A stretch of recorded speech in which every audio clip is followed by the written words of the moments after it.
Assalamualaikum warahmatullahi wabarakatuh. Sahabat sejarah Islam, setelah persiapan besar di episode 4, kini kita memasuki babak yang menentukan. Awal pengepungan Konstantinopel, mari kita ikuti dengan saksama.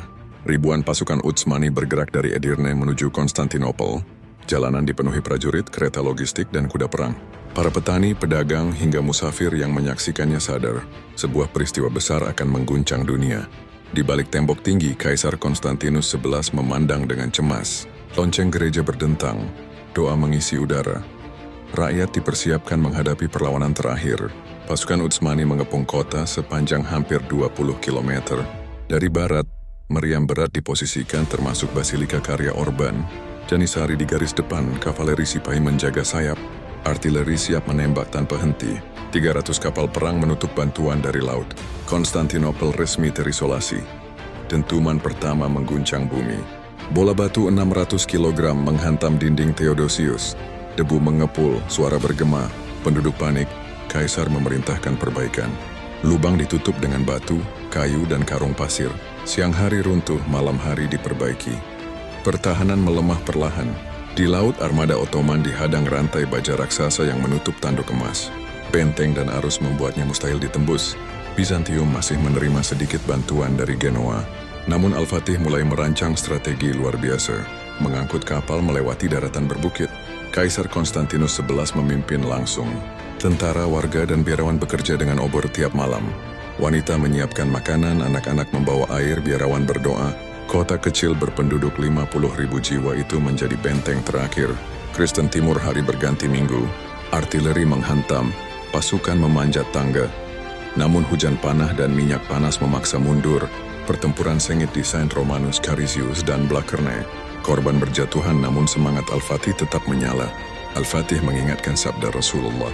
Sungguh Konstantinopel pasti akan ditaklukkan. Sebaik-baik pemimpin adalah pemimpin yang menaklukkannya.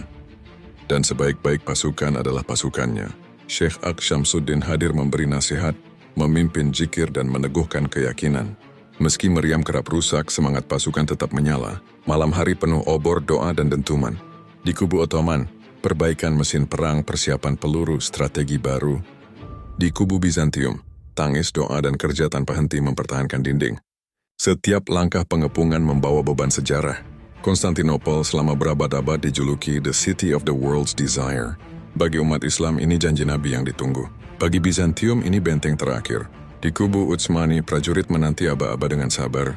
Sultan muda berusia 21 tahun itu dipandang sebagai simbol janji kenabian. Di dalam tembok, rakyat Bizantium terhimpit. Makanan mahal, persediaan menipis, keputusasaan mulai masuk ke hati mereka meski doa terus dipanjatkan. Minggu-minggu awal ini melelahkan, fisik dan batin. Ottoman diuji letih dan frustrasi ketika tembok tetap berdiri. Namun Al-Fatih tetap tegar, menunggang kuda, menyapa prajurit, dan menegaskan tekadnya. Konstantinopel pasti ditaklukkan. Pengepungan Konstantinopel telah dimulai. Tembok mulai retak, laut diblokade, daratan dijaga ketat, dan pasukan Islam semakin dekat. Namun perjuangan belum usai. Bizantium bertahan gigih. Sementara strategi besar Al-Fatih untuk menembus Golden Horn masih menunggu saatnya dijalankan. Demikianlah kisah di episode kelima awal pengepungan Konstantinopel. Jangan lupa untuk like, share, dan subscribe channel Sejarah Islam, agar semakin banyak yang mengenal kisah heroik Sultan Muhammad Al-Fatih. Nantikan episode ke-6, strategi luar biasa Al-Fatih yang mengguncang dunia. Kapal-kapal Ottoman akan diangkut melewati daratan untuk memasuki Golden Horn dari arah yang tak terduga. Wassalamualaikum warahmatullahi wabarakatuh.